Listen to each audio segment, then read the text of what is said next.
First of all, I'm from Little Rock, Arkansas area. I promise you we're not going to call it hogs. Well, I can't swear to that, but I was born and raised in Texas, spent most of my adult life here, so I don't feel too far from home. I spent 40 years in healthcare, 35 working at some really incredible institutions in Texas, Texas Children's Hospital, gorgeous Children's Hospital, Houston. Actually got the job next door, had to move 10 minutes away, and worked at MD Anderson Cancer Center. Then I had the opportunity to become Vice Chancellor of Campus Operations at University of Arkansas Medical Sciences in Little Rock, Academic Medical Center. Spent the last 5 years working with Gordian, talking about problems that we have and developing strategies to somehow resolve those things. So what we want to do today is kind of go through what some of that looks like. We did send out a survey. The questions were not specifically contrived for products or anything that we market. They're more about pain and pain points that we've heard from people we work with. So we're trying to figure out how do we address change. What I learned in my 40 years working in healthcare is there's an incredibly lot of smart people in healthcare, including all of y'all. And the reason I know you're smart, because you're here, you're willing to learn from peers and industry experts. That tells me that you're willing to, or you are, an agent of change. So I want to talk about that because I'm not one of those smart people. However, I've had some really great opportunities. I was on the board of ASHE for 7 years, was president of ASHE in 2013, have been on and chaired every one of the ASHE committees. Haven't chaired them all, but I was on them or chaired some of the most powerful committees. And what I learned is that I'm not one of the smart guys, but I do know how to ask smart people a lot of questions, specifically about what keeps them up at night. I don't know about y'all, but I spent a career having short sleeps. A lot of wake up. I did some of my most brilliant work on the toilet in the middle of the night, obsessing over something at work, and I had a dream and I solved it. So you are an agent of change when you dream solutions. You don't have to be asleep to dream solutions, but you definitely need to be constantly dealing with solutions that arise in your industry. So what I want to talk about is what that looks like now, because we've been asking groups, this group and one other group, what their responses are to a series of questions. We'll call it an environmental scan. And that environmental scan is really trying to figure out, other than the obvious, we know everybody in this room obsesses over regulatory compliance. It can be career ending if you screw that up. So let's put that aside and talk about everything else in the portfolio and what that looks like and what we can do to assure that we're improving it. So I want to talk about that because there's some interesting strategies in solving problems, particularly if you're not the most defined expert in that area. And we want to talk about how you do that. So let's jump in. Why did we do the survey, our discussions today? Really trying to figure out what those things are. See if we could come up with a list of commonalities between the group. Doesn't matter if you're the Northeast or the Southwest. Healthcare problems transcend. So we want to look at what they are. They're also very scalable. You could be at a very small hospital or hospital system. You could be at a monster hospital. I've worked at some monsters and some small. When I first started, I was in the HCA Columbia group, and we worked in small psychiatric hospitals. And the problems there were almost identical to the problems I saw at UAMS or MD Anderson. So it is very scalable. And the other thing we want to do is provide a forum for people to actually be able to meet and work with each other in a protected environment where what you provide is anonymous, but you can learn and work with your peers. That's what a true survey is really all about, right? When we do environmental scans, we want to be able to raise our hand and say something and not be held accountable to what we said, right? A lot of the presentations today use these audience response tools. We thought about that, but the technology always screws me up every time I've tried to use it. So we're going to go old school. We're just going to raise our hands. So let's talk about what that looks like. And remember, what we're trying to figure out is what do we all have in common that are historical problems that just pick away at us, eat us up one step at a time, every day, day in and day out. And yet, we haven't made them go away. These are really key ingredients of agents of change. These are the things we should be looking at and what we should be spending our gold coins on. So let's jump into the question. First question in general, how's the value of health facilities investment currently perceived within your organization? So what we see looks almost a tri-split. So there's a deep understanding of the importance. I mean, that's a hard statement. So I was really impressed to see the number of responses from the group that said, yeah, our administration has a deep understanding of what we're trying to deal with and the problems we have. Then there's also that issue of they're sort of there. And there's also the issue of, well, maybe not. So what's interesting in the next question, what extent would leadership agree with that? So we all have perceptions of what we do. I used to think I was the most intelligent person in facilities in our institutions. I don't know why, but I guess because of my title, right? I must be, because I'm in charge of the place. Well, not so much. I had a large group, and what I found out pretty quickly is that when I was most successful is when the people that led each division that I was responsible for were better at what they did than I was. So that's when I started learning to listen rather than just talk all the time. What's interesting in this slide, if you go back and look at the previous slide, look at the confidence level shift here that occurred. So we may think we're communicating well, but we also are smart enough that we have some evidence that maybe what communication isn't having the impact we expect it to. So we see that in these shifting numbers, right? I don't know where I'm supposed to point this at. There we go. So when I got to UMS and interviewed, they had a gauntlet interview process. I had to interview through all these people. Then when I started, the chancellor told me in the next 90 days, I need you to meet with 6 deans and 31 vice chancellors and find out why your team is not hitting the mark the way they should. Well, okay, that's a challenge. So I did, and I met with all of them. And what do you think their number one response was back to me? Parking.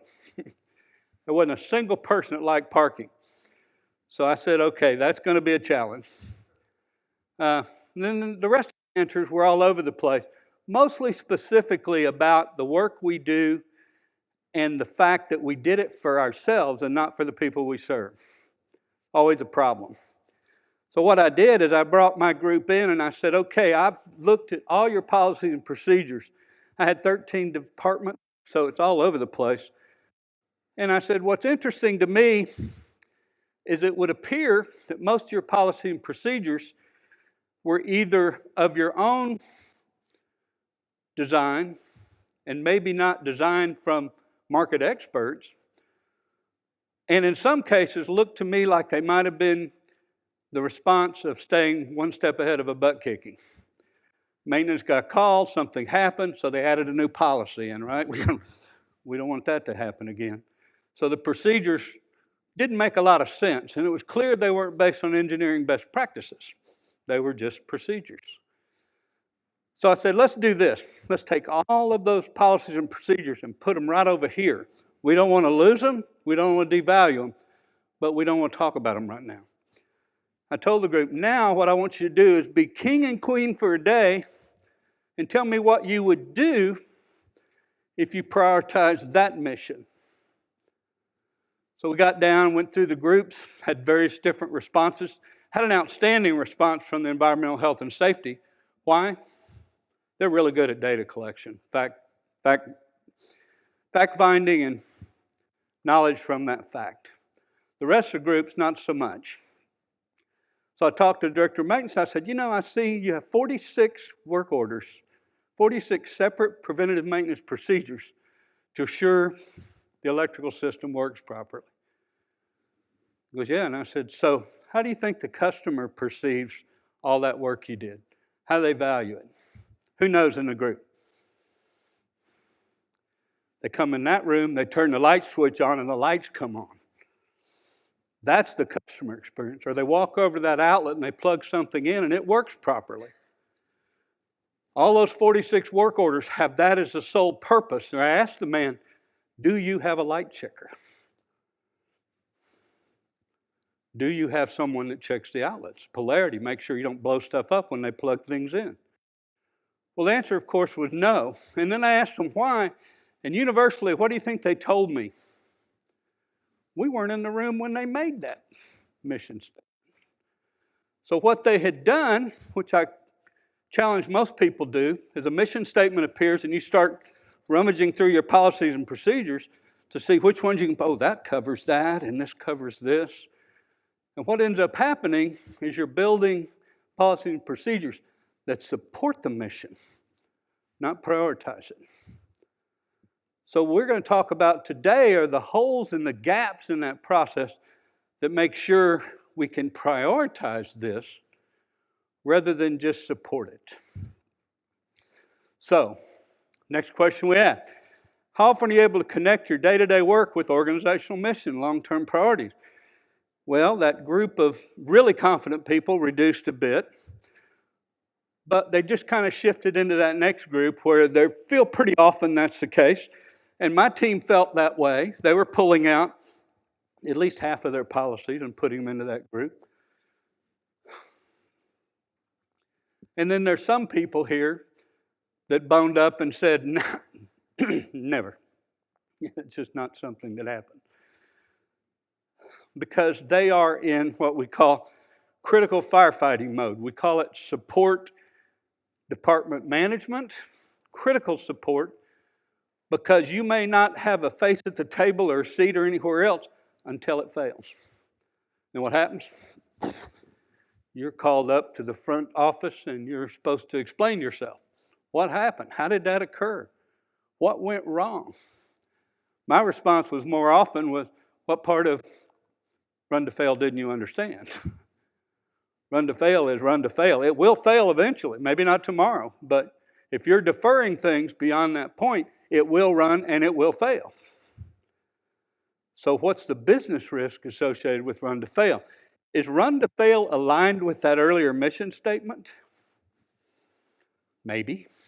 Maybe if you have 5 elevators and one of them goes out, you can still provide the mission. Maybe. Depends on your traffic and your volume. But that's what we're trying to get to. So in this case, not as much confidence level. So bear with me. These are a lot of responses that came in from open-ended questions we asked.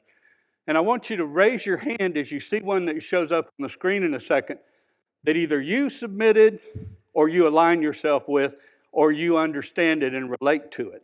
So let's look at what that looks like. And don't be bashful. I promise you we're not recording you guys, so.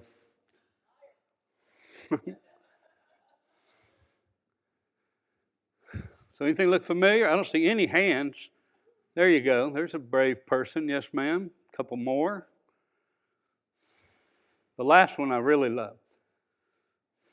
The only thing things are going to change is when we have a crisis. We've seen that for the last 3 years with COVID-19.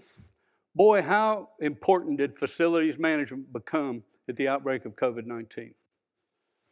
I mean, everybody was invited to every meeting, right? Because it was based on the continuity and continuance of the business model now. Very different thing. So, interesting survey here. What data do you currently use to measure facilities performance and identify your needs? Look at those primary answers. Number 1 answer, third-party FCAs. Number 2 answer, the CMMS. Why would the CMMS show up as a number 2 answer? source of truth for all regulatory documentation for facilities, right? That's where we stick it. So, of course, we're going to be looking at that. Number 3 answer is owned facility condition assessments done by the institution and their own resources. So, to what extent do you agree that your current facilities data can be used? I think the real emphasis is on that word can be used to advance decision making. Well, we got 32% strongly agree, right? We got this chunk of body 60% that agree can be used. The question is it used? I ask everybody that we business partner with, when is the last time you used the data that you collect to make an important business decision? Whether it's replace, buy, sell, is it actually used? Is that data put to work somehow, or is it just more data? 15 years ago, we didn't have much data. Now we got so much we don't know what to do with it. What we want to make sure of is that we can put it in single value streams of information that inform, improve decision making. That's how we make change occur. Okay? So, this mess really confuses me. I suspect it's that this first question should have been written, is facility stewardship an organizational priority? Because that chart doesn't look anything like the other 4 charts. Probably just bad survey question writing. Or is it really just not a challenge? I find most of the people we work with tell us that's a big challenge. You know, stewardship is a massive challenge. It comes with everything from project management to preventative maintenance. Everything in the portfolio lines up in that world. It's real challenging. But again, it doesn't seem to make sense with some of these other outcomes. This is where we have to be a little introspective about who we are and how we communicate, our trust capital, our gravitas, we might call it.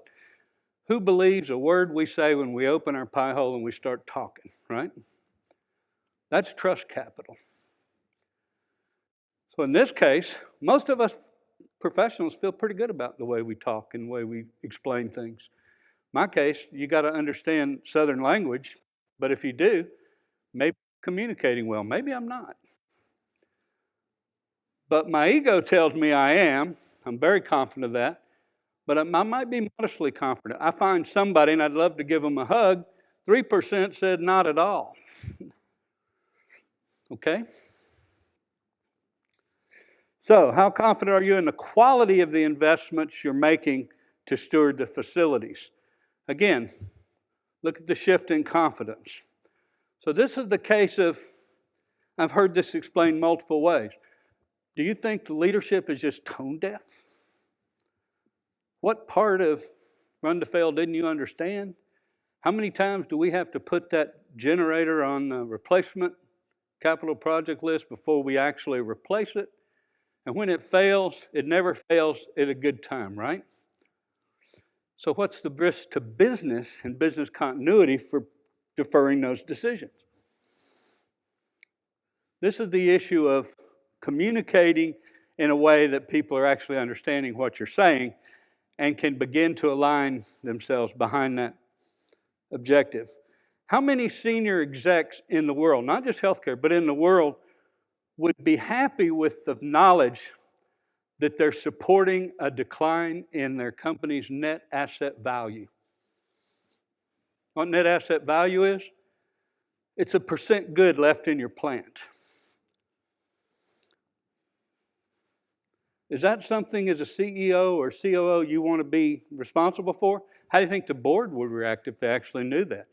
Your facility is in declining net asset value. Well, wow.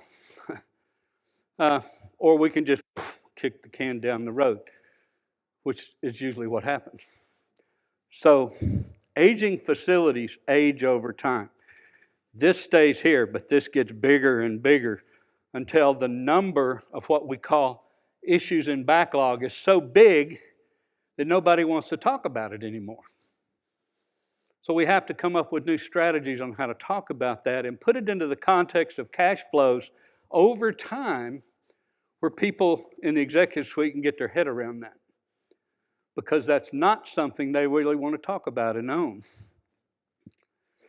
So, from the list below, look at the top three. Each of y'all answered the top three.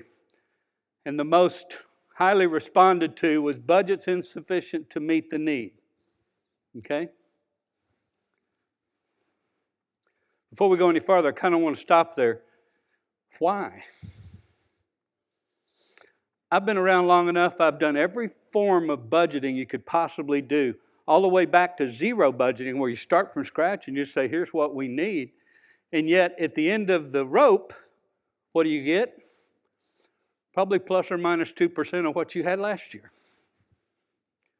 So, if last year you were failing to meet the missions of the institution and assuring a positive growth in net asset value, what's happening this year?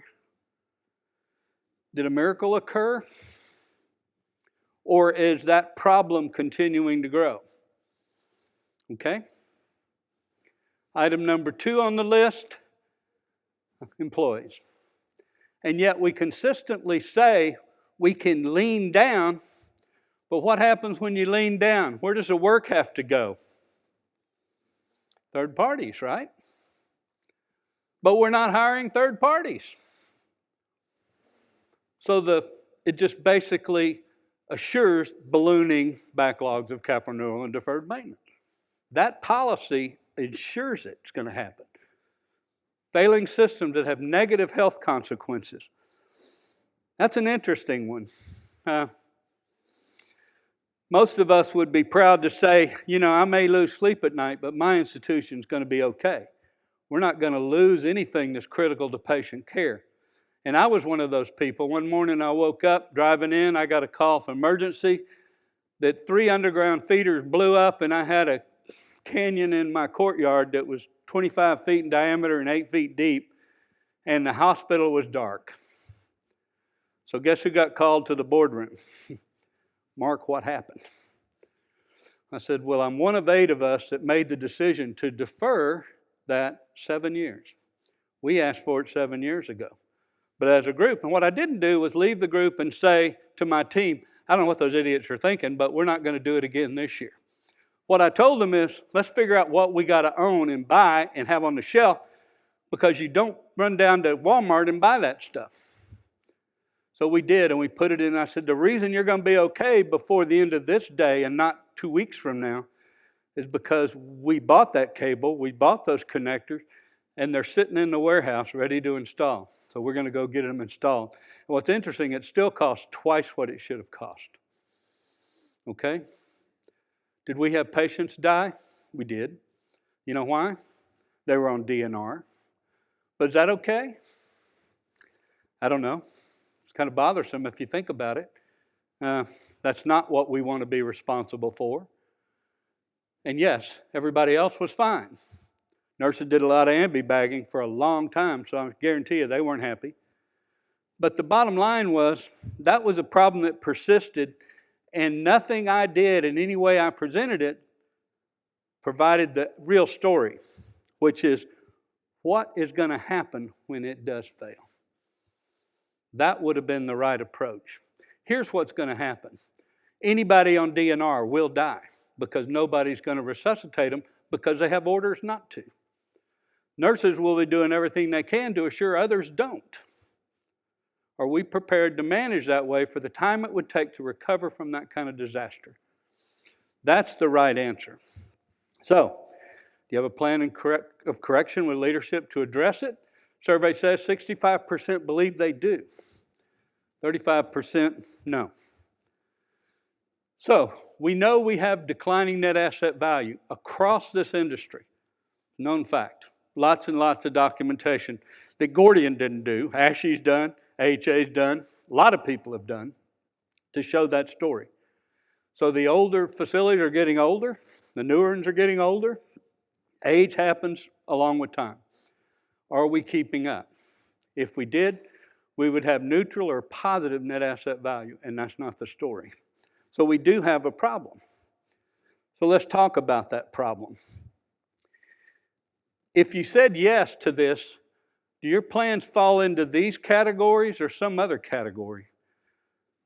Because from our experience, if it's outside of this, you may have an effective solution, but inside of this is where you can begin to turn the tide of ballooning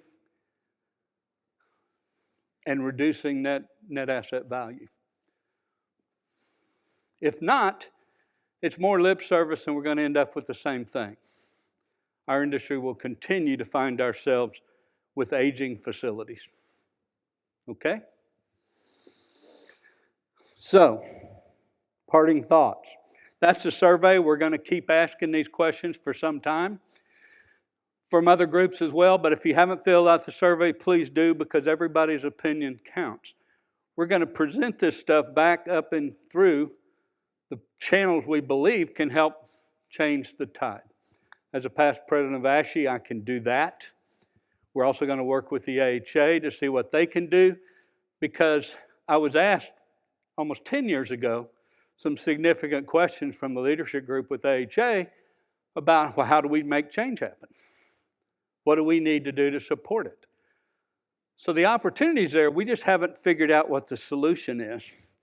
So I argue that change agents have a few key things that they learned how to do. First of all, design programs that prioritize the mission they support and not support of the mission. Sounds the same, it isn't at all.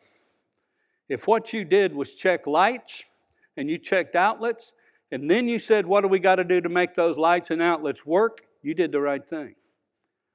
If not, we're trying to figure out what we do can be called the right thing. It's very different.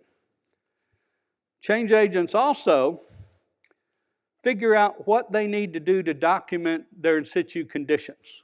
In situ is an interesting word. I love it because it really means a snapshot in time. Boom, I'm going to take a picture, and this is what y'all look like right now. Come back next year, I'm probably going to see a different group, and the ones that are returned probably look a little different anyway. Some of us might got a little rounder, a little more salt, less pepper, that kind of thing. Age happens. But then figure out from that discussion, what do you want it to look like? And we call that designing the envisioned future. If you understand what you have, and you have a really good grasp of your facilities portfolio, it's not hard to put that aside and say, okay, now what do we want it to look like? I know some key things. We want it to stay current with the processes and healthcare procedures that are ongoing in there. I can tell you, I haven't worked with a single institution. I've worked with some amazing ones that can say they have that. Because time changes, treatments change, equipment changes, and the facility is the only thing that doesn't change that often. So the question is, where are those issues? How are they creating backlog? Much more backlog than you could gain in additional reduction in length of stays than if you try to focus on all the little nitpicky procedures to achieve that. Hospitals celebrate 0.25 hours of change, reduction in that. I've seen institutions that affected change based on redesigning the way they treat patients and achieve single and a half double-digit improvements. So that's a radical reduction in length of stay. But you got to think out of the box, okay? So, I think one of the key issues here is once you do that and you have the designed in future, envisioned future, you can take what you've done and see how it plays in, and then you understand what's missing. And now we can develop strategies to include and solve those problems that are missing. Good old-fashioned SWOT analysis, right? So, strengths, weaknesses, opportunities, and threats. What's fun? The goal has got to be that we not only have data, but we have data that gives us the intelligence to inform decision making and improved decision making, not just more data. More data is just going to make us more crazy. And then what I'll tell you is, and I had to learn this the hard way, is you got to stop long enough and say thank you for the people that have done the job for so long, because they may or may not know that they were doing the right thing, but they worked hard at doing it. And they shouldn't be disparaged for that. But then we also want to help them become more successful. Success breeds success, and employees will stay with you if they're happy and are feeling loved by the organization. Okay? So, how do we do that? Experiment, experiment, experiment. Fail fast and recover. What do we mean by that? I know when I was very young, I learned something about construction. There are 6, maybe 7 different ways to frame a house and complete the house to receive your pay by following the plans. But they're incredibly different ways. So if you get in that industry and you're doing it one way and you're pretty sure that you're the cat's meow, how do you know? One of them will always be the best. But if you haven't tried more than one, the likelihood that you're the best is pretty slim. It actually is real slim. So we want to experiment. Fail fast and recover. All right? So thanks, guys. Please fill out the survey. Let us know any other feedback we can get. And we'll continue to follow this to where we have some understanding of the common issues that we all face. Thanks so much.